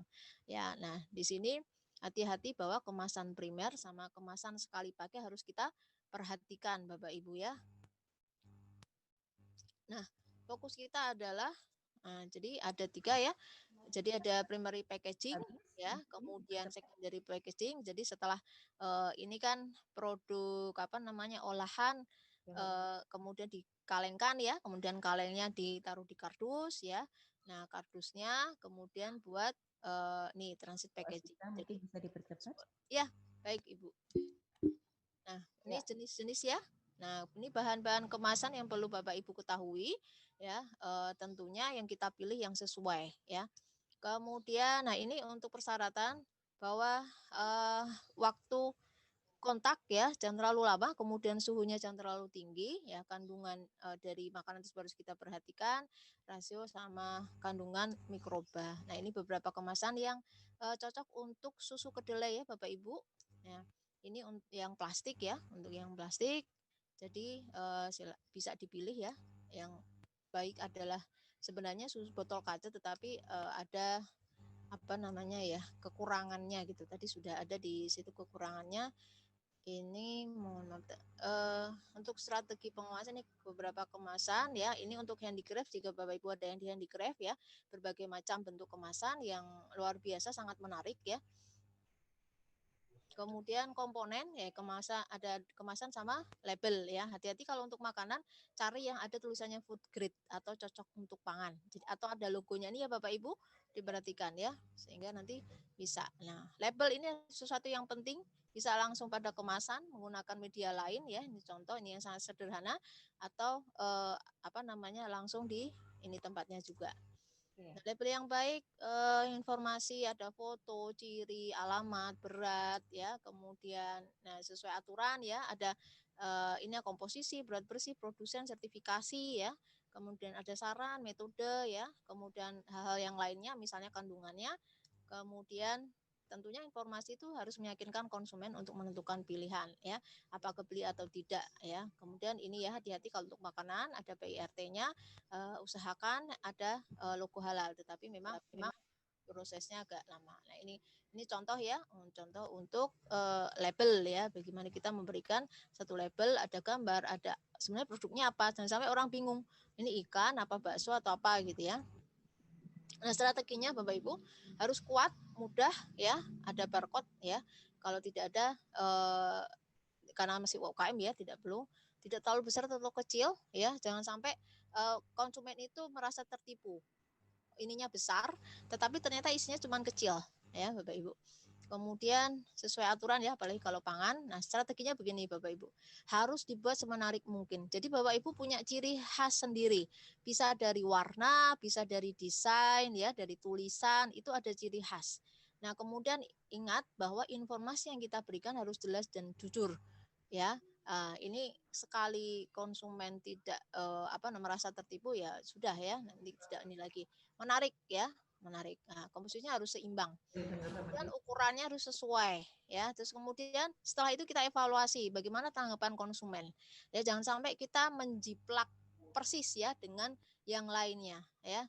Nah, tapi kita ada pembedanya ya, dan kemudian nanti setelah itu dievaluasi bisa kita perbaiki. Nah, tipsnya adalah Bapak Ibu, 70% keputusan konsumen muncul dalam jarak 1 meter ya dari produk. Habis waktunya. Kemudian dipengaruhi oleh warnanya. Ini ada satu contoh untuk ini bebek ya. Jadi dia jualan bebek tapi di kemasannya seperti ini, luar biasa. Sangat bagus sekali. Ya. Bu Atika sudah selesai mungkin waktunya. Sudah Ibu, sudah selesai, silahkan. Kita kasih tepuk tangan aplaus buat yang menjelaskan detil ya tadi. Kita kasih tepuk tangan. Bagaimana itu kemasan, karena kita masih ada narasumber satu lagi yang akan membahas bagaimana mengemas makanan, terutama bahan pangan ya, produk UKM yang berbasis ke pangan. Jadi bagaimana mengawetkannya supaya bisa dinikmati oleh konsumen dengan layak gitu dan juga aman. Kami persilakan kepada Ibu Weni. Beliau adalah dosen Universitas Muhammadiyah Jakarta sekaligus pelaku IKM dari Sigma Food. Beliau akan memberikan tips dan juga memaparkan bagaimana selayaknya untuk mengemas, bukan mengemas artinya memberikan pengawet lah istilahnya ya, bahan pangan yang awet dan aman dikonsumsi oleh konsumen, terutama UKM yang bergerak di pangan. Infonya. Oke, mohon maaf tadi ada sedikit masalah. Oke, langsung saja ya Bu ya. Di sini jadi yang saya akan bahas adalah mengenai pengawetan produk pangan. Oke, materi berikutnya adalah jadi tentang pengawetan makanan. Jadi tadi sudah dibahas oleh bagaimana pemasaran online, kemudian oleh Bu Rini mengenai branding, kemudian juga oleh Bu Fikra kemasan. Nah, tentunya kalau misalkan sudah dikemas dengan baik, kemudian sudah di branding dan sudah dipasarkan dengan baik juga. Nah, tapi kalau misalkan sampai di konsumen ternyata kualitas makanannya berubah rasa atau juga ternyata ada jamur atau pada intinya tidak sesuai dengan ekspektasi dari konsumen, kira-kira bagaimana? Istilahnya zonk ya, Bu, Bapak dan Ibu ya. Benar tidak? Pernah mengalami pengalaman seperti itu tidak, Bu? Pernah, prank kita. Ya, jadi pernah. Kita sebagai produsen atau kita sebagai konsumen mungkin ya di luar dari ekspektasi kita. Nah, tentunya apalagi kita sebagai produsen tentunya perlu tahu nih bagaimana produk makanan yang kita kita hasilkan itu bisa awet gitu ya. Nah, kira-kira kita perlu tahu juga tuh ya kenapa sih makanan itu bisa rusak. Ternyata ada faktor biologisnya, yaitu misalnya tumbuh jamur, ragi, kapang, dan lain-lain ya. Sehingga dengan kita tahu adanya, oh ternyata penyebab makanan itu rusak adanya jamur, ragi, kapang, dan lain-lain, berarti kondisinya yang kita harus tahu. Oh, jamur tersebut bisa hidup kalau misalkan kira-kira ada yang tahu nggak Bapak dan Ibu, Mbak? Bisa tumbuh jamur, ragi, kapang itu kira-kira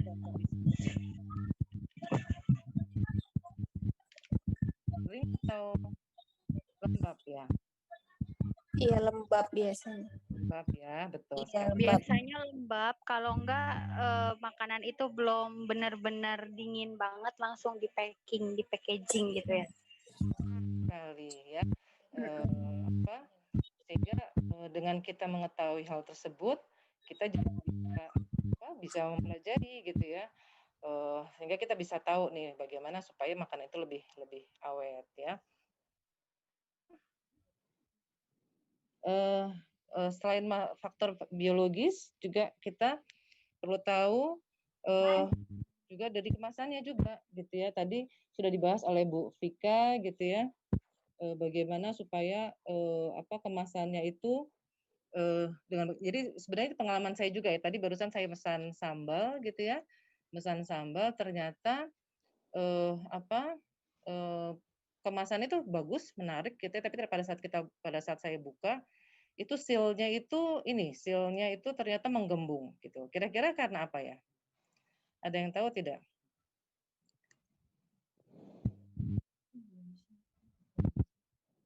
Ada yang tahu tidak kira-kira karena apa? Kalau ngembung biasanya karena mengandung gas ya, tapi nggak tahu ya gasnya itu dari mana. Iya, betul sekali ya. Jadi itu karena mengandung gas ya. Nah, mengandung gas itu biasanya mungkin karena kondisinya dalam keadaan panas gitu ya, tapi langsung seal. Sehingga salah satunya adalah seperti itu ya. Oke, berikutnya ini yang saya share kelihatan tidak ya? Materinya. Tadi kelihatan sih Bu, terus sekarang enggak. Enggak, hitam doang. Iya, iya hitam aja. Tadi kelihatan, tetap enggak. Tadi kelihatan. Oke, sebentar ya. Mungkin bisa minta tolong Saya bantu coba Ibu ya. Ya, soalnya di sini disable nih Bu. Dibuka aksesnya.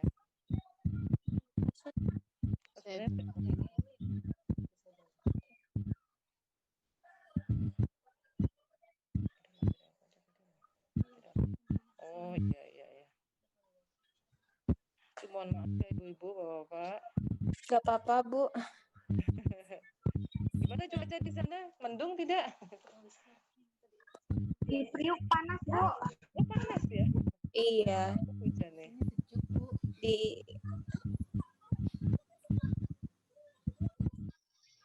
Iya.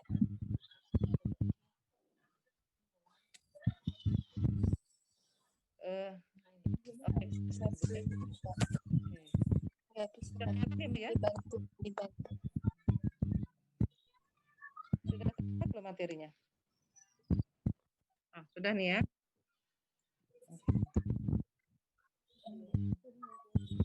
Oh, nih, oke. Nah, berikutnya sekarang jenis pengawet makanan ya. Jadi tadi pengawet makanan itu ada yang secara alami, juga ada yang secara alami, ada bawang putih, cengkeh, daun mangga, daun pandan. Mungkin Bapak dan Ibu pasti punya ada banyak ini juga ya, pilihan juga ya, mau pengawet alami atau sintetis. Nah, tinggal tergantung dari produk yang kita bikin gitu ya. Saya sendiri produksi lidah buaya gitu ya, dan yang saya pilih adalah pada awalnya saya juga tidak menggunakan pengawet gitu ya, tapi karena kebutuhannya adalah terus sampai jangka waktu yang tidak lebih dari 1 hari terkadang gitu ya. Jadi bahkan sampai ada yang minta supaya bagaimana caranya supaya bisa bertahan selama 2 bulan. Nah, sehingga pilihan saya adalah menggunakan benzoat gitu ya. Oke, nah tentunya juga Bapak dan Ibu ada yang pernah ikut penyuluhan mengenai bahan tambah pangan? Belum Bu, salah saya. Oh gitu ya. Jadi kalau belum Bu. Oh, belum ya. Nah, nanti bisa bergabung dengan asosiasi. Asosiasi dan apa namanya nomor TIM itu nanti ada penyuluhannya. Mama tuh juga kalau Zoom tuh nggak boleh stop video sebenarnya, namanya mama nggak menghormati orang gini Zoom. Juga terlalu banyak juga bukannya jadi awet ya, jadi malah rasanya bisa. Nah, justru harus di Oke, next slide. Oke, nah ini adalah pengawasan sintetisnya. Jadi ada asam cuka, asam sorbat, benzoat, sulfit dan sulfur, nitrat dan nitrat serta nisin ya. Berikutnya.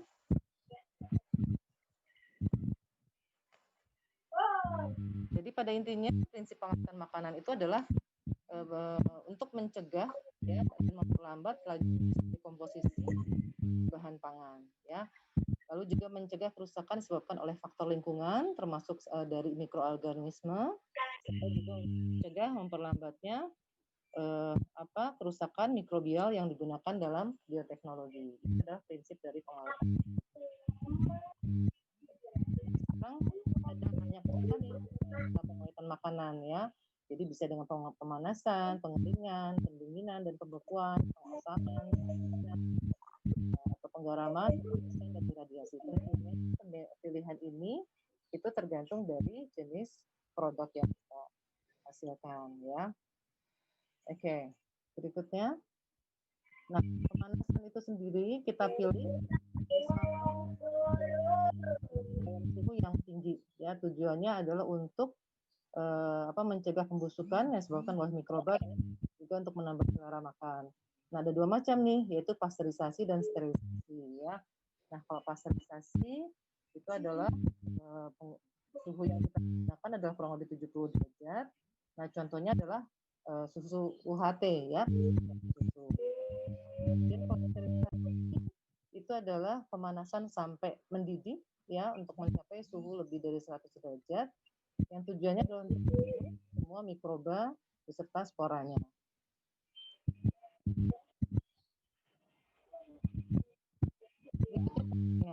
Ya, suaranya nggak ini jelas. adalah salah satu pilihan ya. Kalau misalkan kita mau memproduksi supaya bisa lebih tahan lama gitu ya. Jadi dimasukkan dalam suhu yang tinggi yang akan mikroorganisme dan kemudian dalam maupun juga kaleng.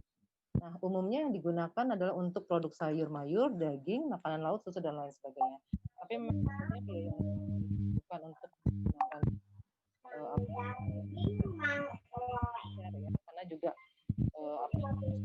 ini produk ya, jadi harus dalam juga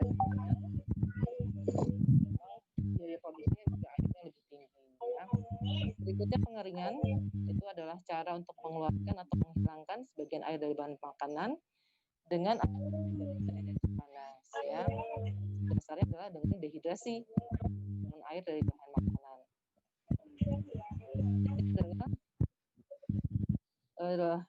Jadi juga kita bisa menggunakan selain pakai bahan alam juga bisa menggunakan dari media pengering ya, pakai oven misalnya gitu. Berikutnya. Nah, ini adalah tujuan pengeringan tadi ya, mengurangi kadar air ya sampai batas di mana pertumbuhan mikroorganisme terhambat atau terhenti sehingga mikroorganismenya tidak dapat tumbuh lagi. Kemudian juga tujuan pengeringan itu adalah supaya lebih awet tentunya dan juga untuk mempermudah ruang pengepakan dan pendistribusian. Jadi dengan kering otomatis juga secara bentuk juga lebih kecil ya, sistem pendistribusian lebih mudah ya.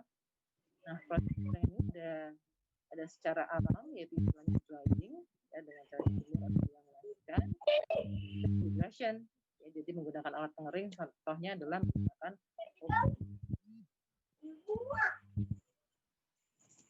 berikutnya.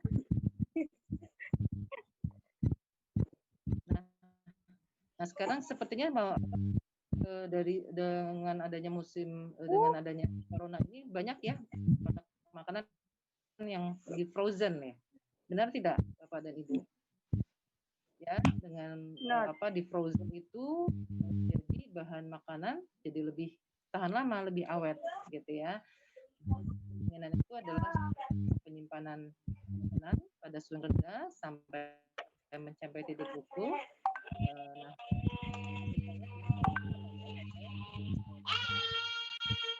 Berisik dah.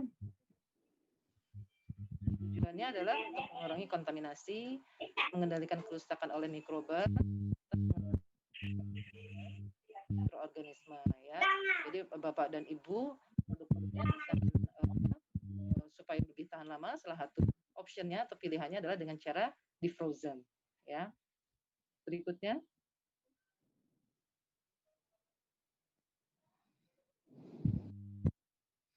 Oh, sudah sampai ke pengasaman ya.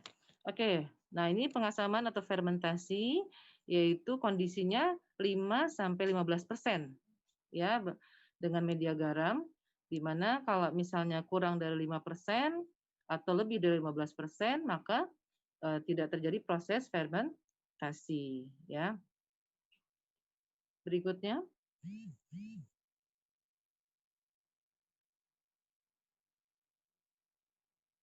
Nah, ini adalah pengawet sintetis yang biasa digunakan sebagai pengawet. Di situ ada asam benzoat, asam propionat, asam nitrit dan nitrat, asam sorbat ya. Nah, di sini ada dosis-dosisnya ya Bapak dan Ibu. Jadi tidak sekedar misalkan kita tidak pakai karena di sini ada aturan juga dari pemerintah ya seberapa besar pengawet yang boleh ditambahkan ya. Contohnya di sini misalkan asam benzoat itu digunakan untuk mengawetkan minuman ringan dan kecap yaitu 600 mg per kilogram. Salah satu aja seperti itu ya. Oke, berikutnya.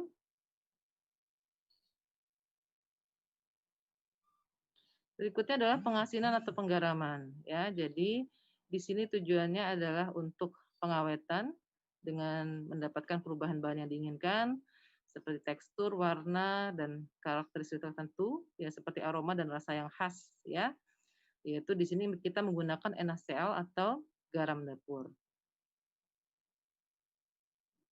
Contohnya adalah proses ikan asin ya Bapak dan Ibu ya.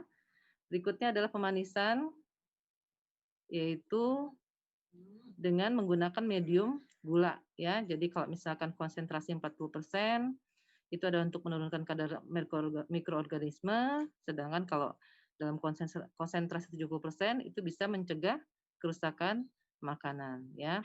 Nah, gula ini kenapa umum digunakan? Karena dia dapat mengikat air secara efisien ya. Contohnya adalah misalkan manisan buah ya, karamel, jeli, agar-agar dan lain-lain ya.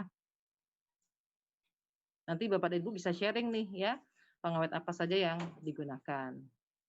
Berikutnya adalah penggulaan. Ini contohnya ya, misalkan penggulaan yaitu kandungan gulanya tinggi ya 65-75% dari bahan, lalu keasaman juga tinggi, pH-nya 3 sampai 3,5. Nah, ada juga aktivitas airnya sekitar 0,75 sampai 0,83.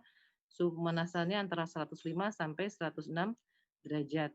Ya, di mana kondisi optimumnya di sini ada pektin 0,75 sampai 1,5%, gulanya 65 sampai 70% dan pH-nya antara 3,2 sampai 3,4. Nah, ini adalah iradiasi. Ya, jadi iradiasi ini adalah untuk membunuh mikroba perusak ya, jadi disinar ya. Nah, umumnya sinar yang banyak digunakan adalah menggunakan sinar gamma ya karena memiliki daya tembus yang paling besar. Namun tentunya kita harus paham juga ya pengaruh iradiasi terhadap makanan ya. Jadi bisa jadi dapat merusak sel dan jaringan, kemudian juga bahkan bisa menghasilkan ion radikal bebas tentunya. Jadi kita harus apabila kita menggunakan iradiasi ini perlu pendampingan tertentu gitu ya sehingga bisa menggunakan proses radiasi ya. Tapi tentunya juga keuntungannya juga yang bisa kita dapatkan adalah mutu dan bahan pangan yang lebih terjaga ya. Seperti itu, sehingga bahannya tetap dalam keadaan segar. Nah, terakhir ini adalah pengawet yang harus kita hindari. Jadi dari pengawet yang sudah tadi kita dapatkan, yaitu baik sintetis maupun alami, tapi tentunya harus ada yang kita hindari ya, yaitu asam boraks. Ya tentunya kita sudah pernah pasti sering mendengar itu ya. Boraks biasanya dipakai buat apa Ibu? Maksudnya yang harus dihindari? Pembuatan bakso ya, kalau nggak salah ya katanya ya, karena boraks ini bisa untuk menambah kekenyalan ya. Lalu juga di sini ada formalin ya, di mana formalin ini biasanya ada produsen yang nakal gitu, biasanya untuk supaya lebih tahan lama maka mereka tambahkan formalin, dan tentunya ini akan menimbulkan bahaya yang penyakit yang berbahaya ya, seperti bisa merusak ginjal dan lain sebagainya. Oke, mungkin terakhir. Nah, itu adalah materi yang terakhir ya. Terima kasih.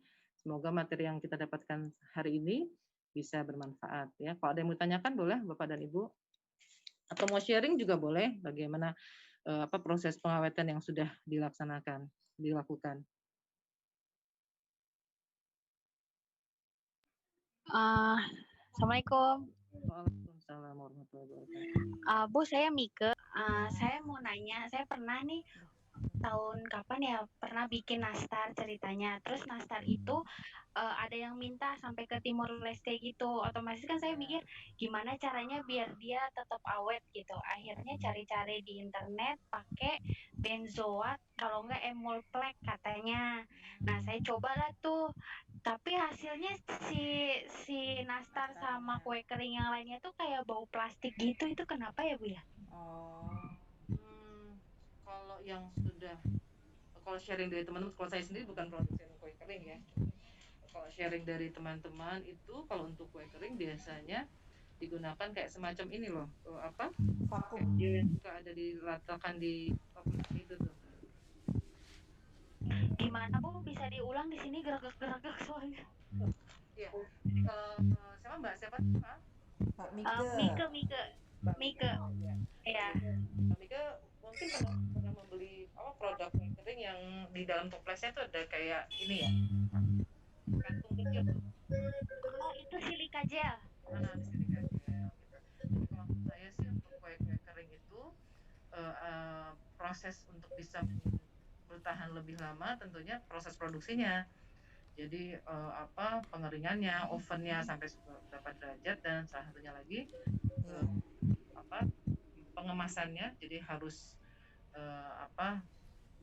diisolasi dengan baik, dan tadi ditambahkan silika gel tadi. Iya, mungkin sambil saya bantu. Tapi si rasanya tuh jadi kayak bau plastik ya. Tapi itu belum saya kemas. Pas udah matang, udah dingin, pas saya coba kayaknya dirasa-rasa kayak bau plastik gitu. Karena ditambahkan dari benzoat tadi ya. Iya. Iya benar. Ya tadi mungkin takarannya melebihi dari yang ditentukan. Oh gitu ya. Takaran itu sekian miligram untuk sekian kilogram panas. Nggak perlu banyak-banyak kelihatannya ya benzoatnya ya. Iya, terasa itu plastik. Aku biar dapat kerubusnya itu gimana ya? Maksudnya berapa keseluruhan resep, perbandingannya berapa benzoat gitu loh. Jadi itu ada sih, ada bahan tambah pangan, bisa coba di search di Google gitu ya. Jadi itu nanti itu Bu, penambahan Oke. Aku coba search sekarang. Ya, Mbak Mike mungkin sedikit menambahkan juga, karena saya juga dari dosen teknik kimia. Mungkin pada saat melakukan pengemasan untuk kue kering, tadi ditambahkan silika gel. Kemudian juga divakum Bu, divakum. Jadi untuk menambah keawetannya itu divakum, kemudian di packing dengan baik sehingga bisa dikirim dalam waktu, kan kalau ke Timor Leste itu kita kira hanya berapa hari kan. Tadi kalau penambahan asam sitrat itu maksimal hanya sekitar berapa persen ya?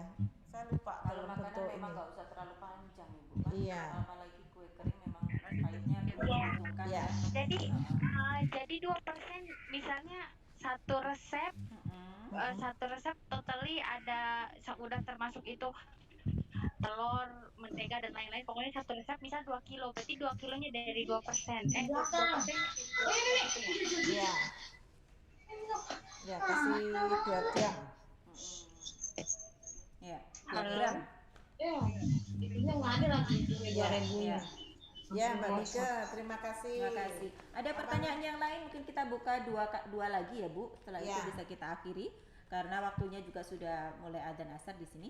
Bapak dan Ibu silakan bertanya, mungkin berkaitan dengan bagaimana pemasaran online, strateginya bagaimana, kemudian bagaimana mengemas atau membranding terutama ini ya. Kalau bagi UKM yang baru, branding itu penting karena biar konsumen bisa mengenal barang yang akan dijual gitu Ya. secara online. Mas Reddy, tolong di chat, di kolom chat adalah email Ketua LPPM atau kontak person LPPM yang bisa diakses oleh Bapak Ibu daripada UKM di Tanjung Priok dan juga Cilincing untuk bisa Bapak Ibu apabila memerlukan Bapak Ibu mau mau bikin review tentang produk-produk Bapak Ibu melalui produk YouTube kami. Iya. Jadi insya Allah kami akan membantu bersama dengan LPPM untuk mereview membantu produk, ya pemasaran daripada produk-produk, dan nanti kami juga akan bekerja sama dengan Borju. Iya, betul. Kalau Borju itu artinya kaya loh Bu Lucy. Ya Borju, lo Borju ke laut aja katanya dulu gitu, ada nyanyian begitu. Makanya zaman kita Bu. Semoga semuanya bisa berbahagia dan tetap sehat dengan imunitas yang tinggi, betul. ya kan? Terutama untuk UKM yang sudah bekerja sama dengan LPPM, kita buka ruang seluas-luasnya untuk bisa mengirimkan produk dan kita akan review produknya sehingga membantu pemasaran ya, terutama untuk mengenalkan nama produk tersebut ke masyarakat, terutama di Tangsel nih Bu. Tangsel kan belum. Nih, jangan lupa ya, tonton, betul. dan subscribe daripada YouTube daripada LPPM UMJ. Ya, jangan lupa Bapak Ibu, nanti kita akan itu sudah ada beberapa pertanyaan. Bapak Ibu silakan, ada yang ingin bertanya Bisa ke email ya. Juga pada kesempatan hari ini barangkali bisa kita pecahkan bersama tentang kegiatan daripada pemasaran UMKM daripada ini. Nah, sebelum kita lanjut lagi, saya akan memberikan sedikit pantun Bu Lucy untuk para UMKM yang kita cintai pada hari ini. Iya, siap. Memang pedas sambal terasi. Jakarta Utara lagi nih terasi. Iya. Apalagi tidak memakai nasi. Aduh. Ada UMKM dan ada koperasi. Iya, mantep nih. Lembaga dan SDM-nya berkompetensi. Iya. Ya, semoga Bapak Ibu semuanya tetap semangat untuk bisa mencari ilmu dan juga ini. Bu Siti Nursiama, apakah Ibu mau berkenan untuk bertanya? Iya Bu, ada yang mau bertanya. Ya, silakan Bu Siti. Kebetulan kalau saya ketikin aja dulu sebentar. Yang lain bisa di mute Bu Putri, bisa di mute Bu Putri. Bawang merah, bawang putih, kayak gitu kan. Nah, jadi penasaran aja setiap kali saya melihat postingan mereka yang yang bisa dibilang kayak influencer gitu kan, melihat mereka bisa review produk ini, saya selalu bertanya, ada nggak ide untuk logistik itu gitu kan, karena kita nggak bisa branding kan Bu, kalau untuk bawang merah nggak bisa branding kecuali untuk dari daerahnya masing-masing gitu kan. Oh, bawang merah mentah ya ini maksudnya. Nah, betul Bu. Oh ya, biasanya Brebes itu ya bisa membranding itu. Kebetulan bawang merah itu nggak cuma Brebes Bu. Jadi yang setelah saya berjualan dagang bawang ini, bawang merah itu ternyata ada banyak jenisnya.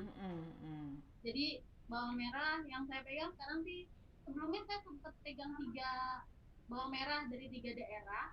Jadi ada Brebes, ada dari Wetan, juga satu lagi pernah dari Jogja. Nah, tiga-tiga itu setiap kebetulan bawang merah yang saya pegang itu semua kita tahu mereka punya karakter masing-masing. Cara bawang merah pun ternyata harus di-maintain gitu kan. Iya, betul. Iya, nggak cuma seperti kita jualan bawang asal taruh, nggak bisa gitu. Kebetulan saya kalau asal taruh mungkin bawang sudah rusak. Gitu. Nah, yang saya selalu penasaran itu gimana saya bisa untuk packing segala macam kan nggak mungkin kita bisa menyamakan dengan produk-produk yang lain atau seperti frozen food gitu kan, nggak bisa gitu karena bawang merah ya dia nggak bisa dibungkus gitu. Itu yang jadi penasaran dari tadi sebenarnya saya pengen tahu ada nggak sih yang nyangkut nih ke bawang merah, saya belum dengar gitu loh. Belum nyangkut gitu. Baik, nanti Bu Siti, nanti kita coba akan berikan sedikit tips. Nanti tolong Ibu nulis di chat nomor telepon Ibu. Dan kebetulan kami saya sendiri sedang bekerja sama dengan Kementerian Perdagangan, terutama untuk bawang merah. Di mana bawang merah ini menjadi salah satu barometer nasional. Kalau sampai bawang merah ini tinggi harganya, maka biasanya pemerintah melakukan operasi pasar. Nah, untuk jadi, itu maaf Bu, saya potong sedikit. Jadi sebenarnya bawang merah itu gimana ya? Dibilang harganya tinggi, sebenarnya itu bermain dengan sistem sih Bu. Iya itu. Gitu. Itu dengan sistem. Jadi ketika kita bermain di pasar dengan kita bermain langsung dengan petani gitu ya, itu beda sistemnya banget. Beda banget. Saya ngerasain, saya dan suami kebetulan ngejalanin ini. Jadi banyak memang yang kita belum banyak paham karena jadi itu tadi mungkin kalau branding larinya kalau semua disamaratakan dengan Brebes, padahal tidak, gitu kan? Ada bawang-bawang yang tidak ada bau, yang tidak ada wangi sama sekali, yang mereka tidak cocok untuk dimasak tuh nggak ada rasanya gitu. Cuma kadang-kadang orang bilang, kok bawangnya mahal, padahal yang mereka beli bukan bawang Brebes gitu kan? Orang semua kadang-kadang ada pedagang-pedagang yang mungkin mereka tahu cuma karena ngikut kalau dibilang bukan bawang Brebes takut nggak laku. Nah, jadi banyak yang kurang jujur mungkin ya. Kalau saya nggak mau menyamaratakan, nggak mau ngejudge, tapi memang kenyataannya yang saya alami sekarang banyak yang kurang jujur untuk mengatakan bahwa dia bukan bawang Brebes. Berarti perlu membangun branding baru ini untuk pebawangan ini. Betul. Jadi kebetulan ya entah dari presiden sendiri yang saya tahu sekarang lagi digalakkan untuk penanaman bawang merah di daerah-daerah di seluruh Indonesia Bu, yang saya tahu ya, kita baca-baca, kita ngobrol sama petaninya begitu. Jadi makanya sekarang bawang merah nggak cuma dari Brebes, gitu kan. Dari Demak ada, bahkan dari Bima kan ada gitu. Bahkan nama Pak Jokowi itu sendiri pun dijadikan nama bawang, salah satu varietas bawang Jokowi. Ibu mungkin juga bisa dikumpulkan review-review bagi penikmat bawang ya, tidak hanya emak-emak sebenarnya penikmat bawang itu. Jadi review-review itu nanti disandingkan, kemudian kita blow up, kita share bahwa tidak hanya bawang Brebes. Mungkin kita bisa lakukan itu melalui podcast nanti khusus pebawangan. Jadi kita undang yang penikmat bawang nih. Bukan mama, biasanya orang itu membedakan bawang kan dari bawang goreng ya. Oh, bawang gorengnya rasanya manis, ini tidak begitu. Kalau dari bawang yang utuh itu kita tidak bisa merasakan kecuali kalau dibikin sayur ya baru bisa merasakan. Tapi Bisa kalau sih, Bu. digoreng Ada ilmunya. ada ilmunya ya. Ada ilmunya. Lah itu nanti bisa Ibu juga bisa menjadi narasumber ya untuk bisa di blow up itu pebawangan. Jadi kita membantu untuk membranding barang-barang yang sekiranya menjadi kompetitor dari bawang Brebes begitu nggih Bu? Iya. Mungkin nanti kita adakan lagi workshop ya. Iya, Workshop betul. khusus untuk benar-benar tutorial workshop beneran untuk membuat branding. Jadi kalau tadi kan kita baru penjajakan Bapak Ibu, Tetapi besok adalah bagaimana Bapak Ibu bisa menaikkan follower di Facebook, kemudian follower juga di Instagram dan juga sampai kepada membangun brand dalam video ya atau YouTube ya. Terutama brand untuk barang-barang yang kompetitornya sudah kuat. Memang sangat susah, tapi kita harus tetap berusaha untuk itu. Iya. Ya Bu Siti, terima kasih. Semoga selalu sukses ya dalam perdagangan dan lain-lain. Ada pertanyaan lagi, satu lagi mungkin. Satu lagi sebelum kita masuk sholat asar. Kita tutup, maksudnya kita lanjutkan besok juga ada acara. Iya, besok masih ada acara yang sama. Baik. Ya, sama. Ada pertanyaan lagi dari satu audiens, Ibu, Bapak UKM, pelaku UKM, karena mumpung di sini ada para pembicara yang kompetensinya sesuai dengan bidangnya masing-masing ya. Jadi mungkin bisa ditanyakan terutama bagaimana cara mengemas, membranding dan sebagainya. Karena mungkin kalau ini YouTube disaksikan oleh para pemangku kebijakan terutama di wilayah perkotaan, mungkin nanti akan digandeng itu para UKM karena bagaimanapun juga UKM itu memberikan kontribusi yang signifikan terhadap branding kota. Jadi kalau kita kunjung ke Jakarta, kita tidak hanya dodol Betawi, kita tidak hanya kerak telur, tidak, kita bisa membeli ikan asin Jakarta Utara yang sungguh nikmat gitu kan. Kita tahu pecinta ikan asin itu sebenarnya banyak, cuman mereka gengsi aja ngomong pecinta ikan asin. Kalau kemasannya dipermanis kemudian bisa dinikmati oleh banyak orang, ya kenapa tidak gitu. Buktinya kan di Muara Angke banyak yang berkunjung ke sana sambil bakar-bakar ikan toh. Ya itu buktinya animo masyarakat terhadap UKM terutama di bidang perikanan dan sebagainya di Jakarta Utara, di Cilincing itu bisa digiatkan kembali. Tergantung bagaimana kita membranding UKM tersebut sehingga mempunyai kontribusi yang signifikan terhadap daerahnya masing-masing terutama untuk Jakarta Utara dan DKI Jakarta pada umumnya. Jadi kalau kita berkunjung, kalau kita ke Makassar aja Bu ya, kita beli ikan asin. Kalau kita ke Tuban aja, kita beli ikan asin. Terus kita kemana lagi tuh? Kita beli ikan asin. Padahal ikan asinnya sama sebenarnya kan, tergantung kemasannya, cara mengolahnya. Lah ini kan bagus sekali bagi para UKM untuk bersemangat kembali mengenalkan produknya begitu. Ini contoh ikan asin. Belum bawang tadi yang di Bu Siti sampaikan, masa ke Brebes aja bawang, ke yang lain apa, ke Magetan juga ada bawang, bagaimana, apa bedanya ini ya gitu kan. Kemudian ke daerah-daerah agak yang pegunungan lagi ada bawang, itu apa yang membedakan? Apa di Lampung mungkin ada bawang ya, yang mana yang bawangnya katanya manis itu yang mana? Saya juga teringat-ingat itu bawangnya katanya manis, tidak hanya Brebes, tapi sebenarnya yang manis itu yang beli gitu bukan bawangnya. Bawangnya begitu aja kan bentuknya, kalau yang manis yang beli gitu kan. Iya. Iya. Ada lagi Bapak dan Ibu untuk yang ditanyakan? Bagaimana? Ya, sampai ketemu lagi nanti barangkali ya. Oke, kalau begitu saya ada pantun sebelum menutup acara ini, saya akan berikan pantun sedikit ya. Ini.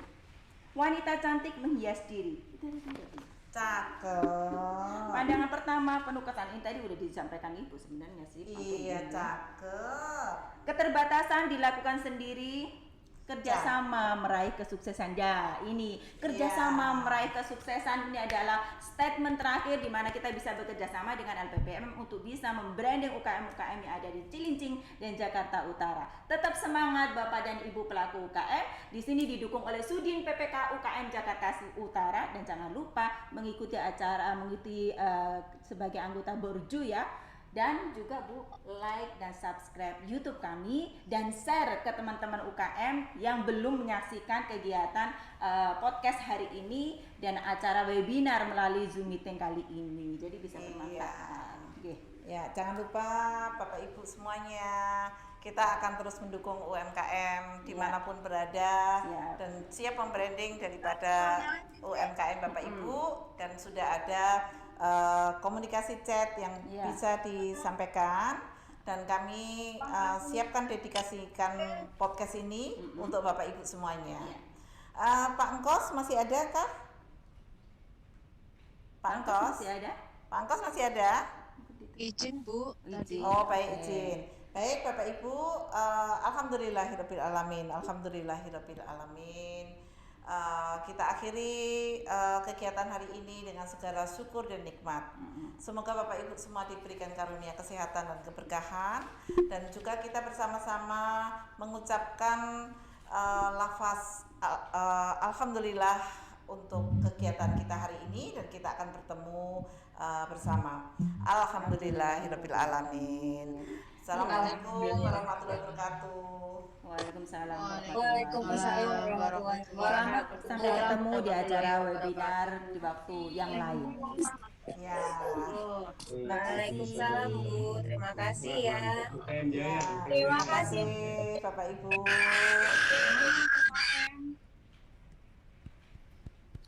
Terima kasih Bu. Ya, sama-sama Ibu Siti, Ibu Fani, Ibu Putri, dan semuanya. Wah, ada Zoom meeting lagi, undang-undang ya. Baik, siap. Ibu. Terima kasih. Sama-sama. Ya. Ya, terima kasih Pak Hendra.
perlu